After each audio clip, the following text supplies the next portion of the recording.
안녕하세요. 상크유저쌤입니다. 소방 특채를 준비하시는 수험생분께서 저에게 쪽지로 상담을 요청하셔가지고 제가 동영상 답변 한번 드려볼게요. 안녕하세요. 소방공무원 수험생입니다. 여러 글을 읽고 영어 공부 방법이 궁금해서 쪽지를 드립니다. 구급 특채로 작년에 납방했는데요. 전수는 소방학은 95점, 국어는 65점, 영어는 45점으로 불합격했습니다. 제가 실업계 출신이라 국어, 영어가 정말 힘든데요. 3월 초부터 공부하고 있습니다. 지금 3월 초면은 이번 소방시험이 지금 작년 3월 초겠죠. 작년에 지금 납방했다니까 올해가 아니라. 자, 계속 한번 읽어볼게요. 구급 특채는 영어가 쉽다고 하지만 저에게는 시간도 어려워요. 영어도 작년에 국어 풀다가 시간이 쫓겨서 영어 빨리 풀다가 아는 것도 틀려서 45점밖에 안 나왔어요. 첫 번째는 특채 영어는 확실히 공채보다는 쉬워요. 저희도 특채 학생이 2분이 계셨었는데 다행히 2분 다 최종 합격을 하셨었어요. 그때 영어가 한 분은 90점, 다른 한 분은 85점이었어요. 근데 그 2분이 그 점수를 받는 데까지는 오래 걸리지는 않았어요. 한 3개월에서 4개월 정도 저희가 도와드려가지고 훈련을 했었거든요. 특채 영어 같은 경우는 거의 독해 위주예요. 대신에 소방 전문 용어가 좀 많이 사용되고 문법도 그냥 간단한 문법 사항만 묻고요. 그래서 독해 위주로 공부를 하셔야 합니다.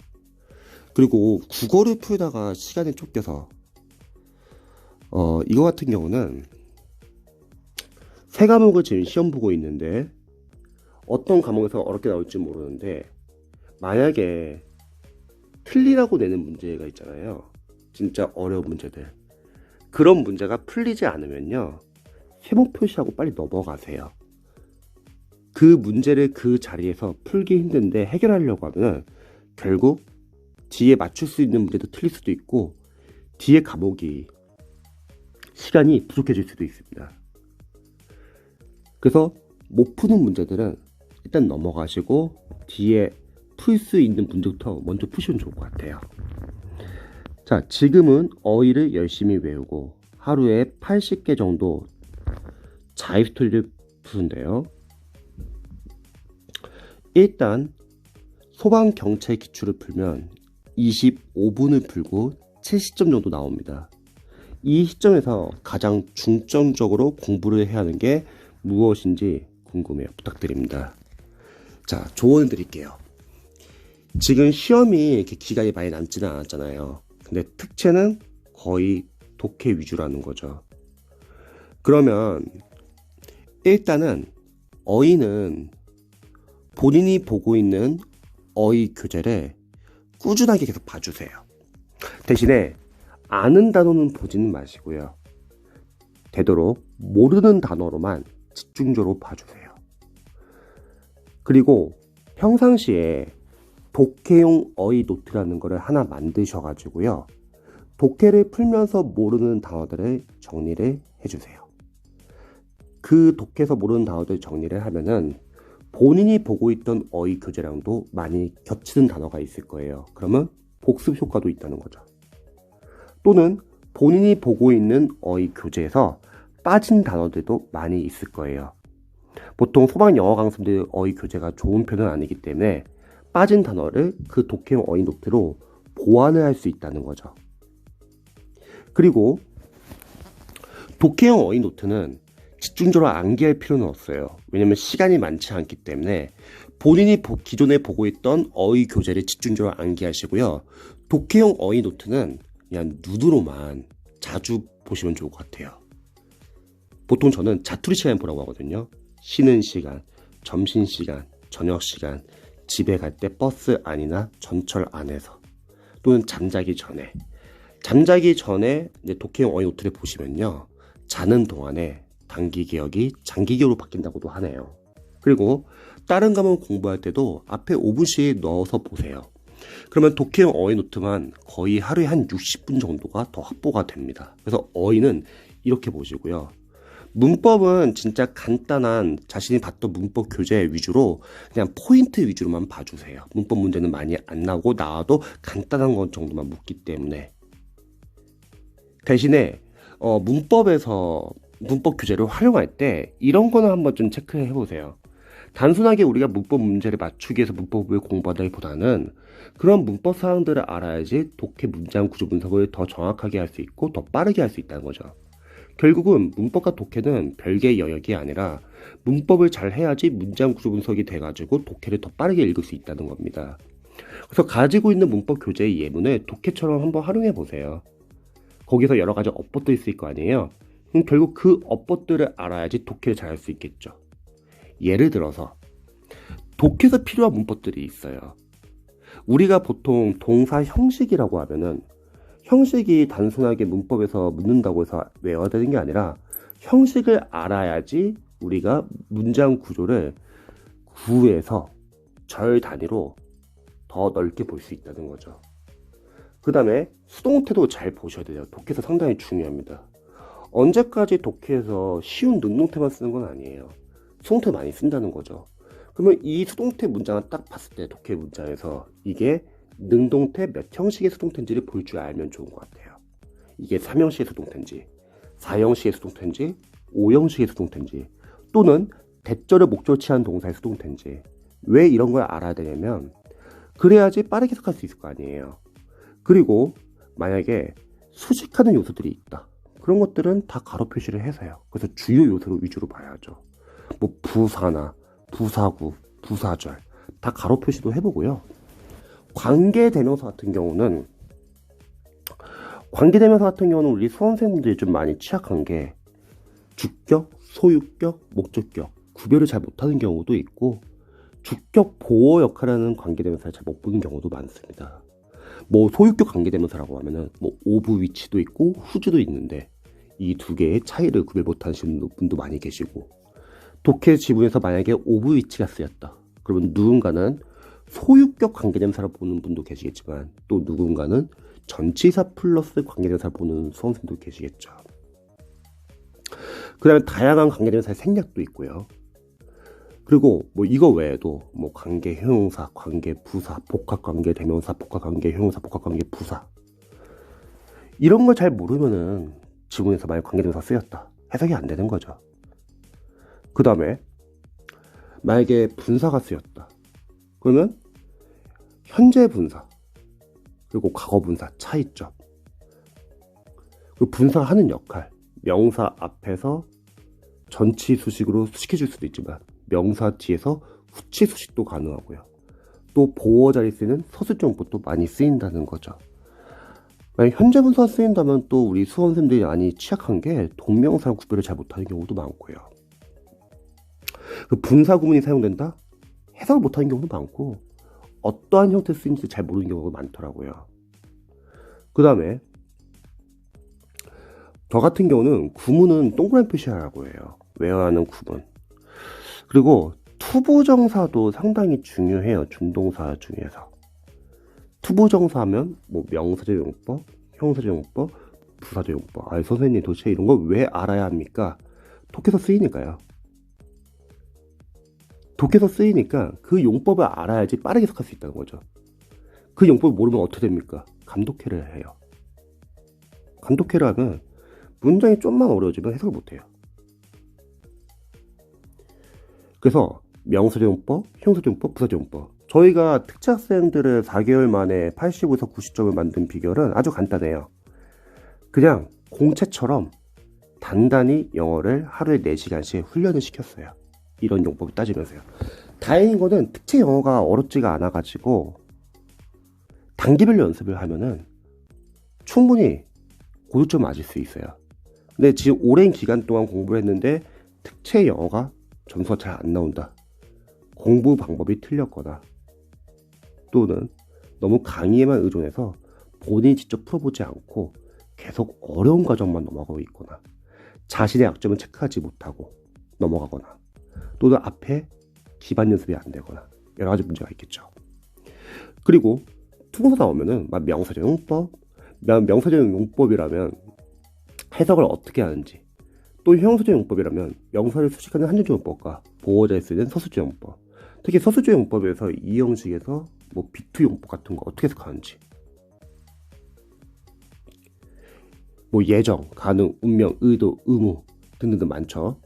그 다음에 투문서 부사적 용법일 때는 해석을 어떻게 하는지, 목적, 이유, 근거, 결과, 조건, 정도. 근데 각각 어떨 때 어떻게 해석하는지 이걸 알아야 된다는 거죠. 이게 문법 포인트가 아니라 독해를 위한 문법이라는 거죠. 그 다음에 뭐 비교급이 나오면은 동그라미 표시해가지고 누구랑 누구를 비교하는지 빨리 봐야 되고요. 다양한 토치, 여러 가지 특수 구문이 있다는 거죠. 지금 제가 말한 거는 문법일까요? 독해일까요? 둘 다라고 생각합니다. 왜? 이런 걸 알아야지 독해 지문을 정확하고 빠르게 해석할 수 있다는 거죠. 그럼 이런 연습을 어디서 하냐? 기초 문법과 구문 독해 연습입니다. 근데 소방 영어 강사분들 교재를 리뷰해 봤을 때는 소방이나 경찰 강사분들 교재가 너무 좋지를 않아요. 그 이유는 첫 번째는 소방 영어 자체가 그냥 쉽다는 전제하에 보통 이제 공무원 이제 강사분들하고 많이 차별화를 두려고 해요. OT 강의를 보면은. 그래서 쉽다는 전제하니까 교재를 비교해 보면은 빠진 내용이 너무 많아요. 근데 또 아이러니하게도 과정은 또 길어요. 그래서 뒤에 어려운 과정이 계속 들어갑니다. 그래서 앞에는 빠진 부분이 많고 뒤에는 계속 어렵고, 그래서 커리가 좋지가 않아요. 지금 남은 기간 동안에는 저는 어휘는 계속 꾸준히 봤던 교재를 봐주시고요. 문법 교재는 문법 관련된 어떠한 문법 내용들은 문법 문제 맞추기 위해서 꼭 공부한다기보다는 거기 있는 예문들을 활용해서 독해 연습하는 것도 좋을 것 같아요. 제가 말한 지금 독해를 위한 이런 문법이 문법 교재 예문도 다 있을 거 아니에요. 또는 구문 독해. 제가 수험생들 상담을 해보면서 영어 점수가 70점대 이하이신 분들을 상담을 해보면은 저는 보통 해석을 많이 시켜봐요. 테스트를 해본다는 거죠. 영어 강사로서는요. 그러면 일단은 문장 못 읽어요. 그냥 감독해를 하고 왜 그렇게 해석하는지도 모르고. 근데 문제는 문장을 못 읽는데 독해를 풀고 있다는 거예요. 먼저 문장에 있는 연습도 해야 되는 거죠. 그게 이제 구문 독해 역할이죠. 문장을 짧은 문장을 읽을 수 있어요. 이제 그래야지 긴 문장을 읽을 수 있을 거 아니에요. 그리고 나서 유형의 독해를 푸는 거죠. 그래서 저는 만약에 구문 독해를 공부를 하셨다고 하면은 점수가 45점이면은 구문 독해를 거의 안 한 거나 마찬가지예요. 사실은 아예 문장을 못 읽는 거죠. 근데 유명 강사분들의 그냥 독해 수업을 듣고 있다면 잘못된 공부 방법이에요. 앞단계가 지금 부족하다는 거죠. 그래서 구문 독해를 빠르게 연습을 하고 그 다음에 이제 유형의 독해를 풀면 되는데, 저희 소방특채 학생들 한 85에서 90 만들 때 그냥 영어는 그냥 자유투 독해 기본편 풀어도 충분했어요. 어렵지가 않아가지고. 그래서 구문 독해를 만약 안 하셨다면 구문 독해 빠르게 보시고 그 다음에 자유투 독해에 들어가는 거죠.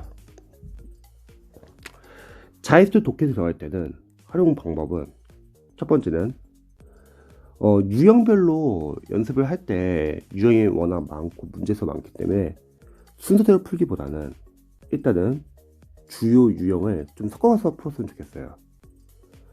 뭐 빈칸 완성, 문장 삽입, 뭐 순서 배열 이런 거 조금씩이라도 매일 하면 좋을 것 같고, 나머지 유형은 요일별로 나눠서 하시면 좋겠죠. 두 번째는 자유투 독해 풀 때도 막 빨리 푸는 연습하지 마세요. 빨리 푸는 거는 우리가 나중에 기출이나 동형 모의고사처럼 실제로 어휘, 생활영어, 문법 그리고 독해가 제대로 구성된 문제에서 우리가 시간 배분을 해야 되고요. 유형별 독해에서는 내용 파악을 해가지고 맞추는 연습을 해야 된다는 거죠. 내용 파악하기 위해서는 글을 읽으면서 중심 내용이나 키워드를 계속 표시하는 연습을 하는 겁니다. 그래서 의식을 해야 되는 거죠. 이런 연습을 안 하면은 그냥 읽기에만 급해가지고 내용 파악 다 놓치죠. 그러면 독해 실력이 당연히 안 되죠. 그 다음에 해석이 안 되는 문장은 그 자리에서 바로 해석을 보지 마시고요. 일단 읽고 넘어가세요. 대신에 그 앞부분과 뒷부분의 문장, 내용 파악을 통해서 문맥을 통해서 유추하는 연습을 해야 합니다. 이게 실력이에요. 그래서 내용 파악, 중심 내용이나 키워드 계속 표시를 해줘야 되고요. 그리고 복습을 할 때는 그 해석이 안 된 문장을 독해 노트에 모아놓고 정리를 해주세요. 그러면 자신이 약한 문장 구조 위주로 계속 모이게 되고 거기서 문장 구조 분석을 철저히 하시기 바랍니다. 우리가 독해를 할 때 이런 때 있잖아요. 막 해석이 잘 되는 경우. 그거는 영어 강사로서는 본인이 알고 있는 문장 구조 위주로 지문이 나온 거고요. 만약에 해석이 잘 안 되는 경우가 있어요. 그거는 자신이 약한 문장 구조가 있는데 그거를 그 전에는 체크하지 못하고 넘어갔다가 그게 독해 지문에 나와가지고 당한 거죠. 그래서 복습할 때는 문장 구조 분석을 철저히 해주세요. 독해 문제 풀 때는 문장 구조 분석 너무 신경 쓰지 마세요. 독해 풀 때 문장 구조 분석을 신경 쓰면은 영어를 잘하시는 분들은 빨리빨리 읽을 수 있어서 상관이 없는데 영어를 잘 못 읽는 분들은 독해 우리 취지는 내용 파악해서 문제를 맞추는 게 목표이지 무엇보다 따지는 건 아니거든요. 이렇게 문장 구조 분석을 신경 써야 될 것은 그 전 단계인 구문 독해에서 신경을 써야 합니다. 구문 독해에서는 우리가 직독직해하는 연습을 할 거예요. 영어를 앞에서부터 읽는 연습. 영어 독해를 시켜보면은 가끔씩 이렇게 앞뒤 왔다 갔다 해석하시는 분들이 계세요. 근데 짧은 문장은 그런 연습이 가능하지만 실제 독해 지문은 길지 않아요. 그럼 앞뒤 왔다 갔다 해석할 시간이 없어요. 앞에서부터 읽어야지 빠르게 읽을 수 있고요. 그리고 구문 독해에서는 직독직해 끊어읽기 연습을 할 거고 구문 독해에서 문법 파트별로 문장 구조 분석과 구문 연습을 하는 거예요. 그렇게 구문 독해 연습을 해야지 문장을 읽을 수 있다는 거죠. 그 상태에서 이제 유형의 독해가 들어가야 되는데 대부분의 특채 학생들은 그런 연습이 제대로 안 된 상태에서 지금 스타 강사들이 독해 인강을 듣고 있다는 거예요. 문장이 모이는데 계속 인강만 듣고 있다 보니까 본인들이 나는 이제 할 수 있겠다 생각하고 계속 어려운 과정만 들어가고 있는 거죠. 영어는 직접 풀어봐야 돼요. 암만 강의 많이 들어봤자 영어를 잘하시는 분들은 일단 강의가 필요 없을 것 같고요. 영어를 잘하니까 해설을 보면 되고요. 또 영어 기반이 어느 정도 있으신 분들은 물론 강의를 통해서 도움 받을 수는 있겠죠. 하지만 우리가 시험장 가가지고 결국은 영어는 우리 수험생들이 스스로 읽을 줄 알아야 되고 풀 수 있어야 돼요. 뭐 강사가 옆에서 도와주는 것도 아니고 어휘책을 펴놓고 푸는 게 아니잖아요. 근데 인강을 너무 의존하시는 분들의 문제점은 뭐냐면 이분이 그냥 스타 강사니까 이분 강의를 들으면 전서 당연히 잘 나오겠지. 그리고 더욱더 강의를 열심히 듣습니다. 근데 문제는 본인이 풀어본 적이 없으니까 본인이 뭐가 약한지를 잘 모르고 계속 강의 어려운 과정만 계속 넘어가고 있는 거예요. 그리고 이제 시험장 가가지고 조금이라도 안 읽힌 문장 나오면 당황하는 거죠. 영어가 만약에 강의를 들어서 점수 잘 나올 수 있다고 할게요. 그럼 누가 못 나오겠어요? 다들 영어 강의 다 듣고 있잖아요.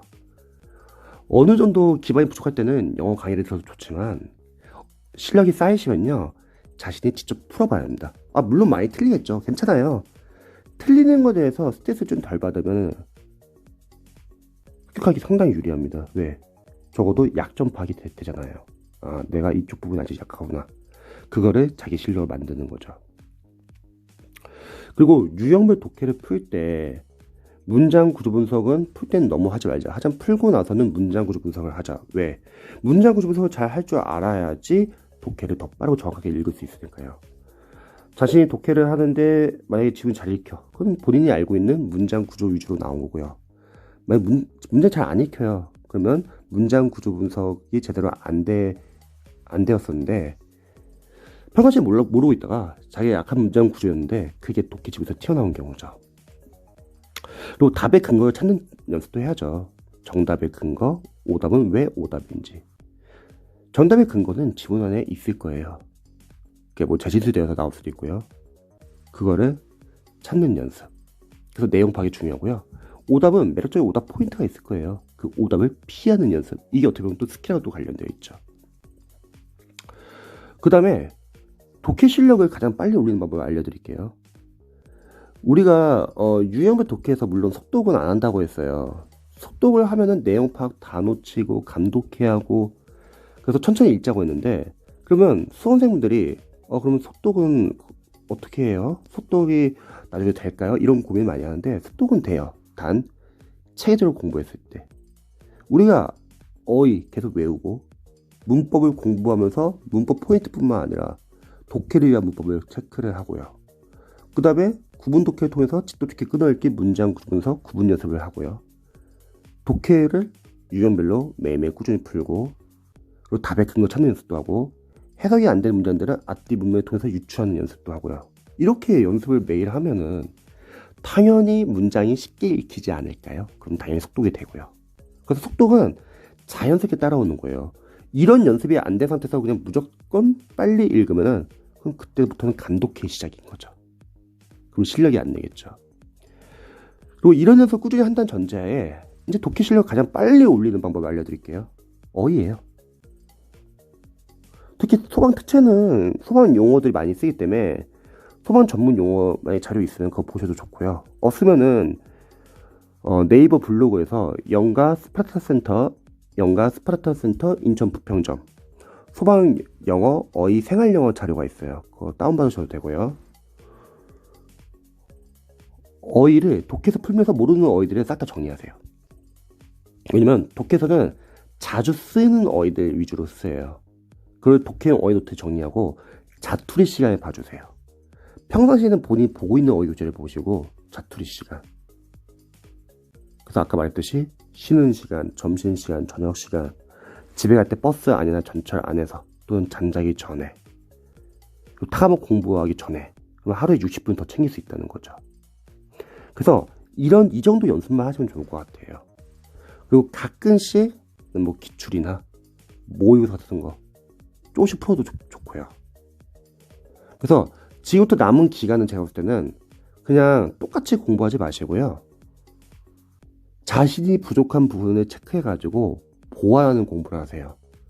그러면 특채 영어 고득점 충분히 가능합니다. 저희 학생들도 4개월이면 충분했어요. 그래서 지금 앞에 공부한 기간도 있기 때문에요. 한번 단계별로 공부해 보시고 요령을 펴서 공부한다기보다는 일단 단계별로 꾸준히 공부하시면서 부족한 점을 보완하시면 충분히 잘할 수 있을 거라 생각합니다.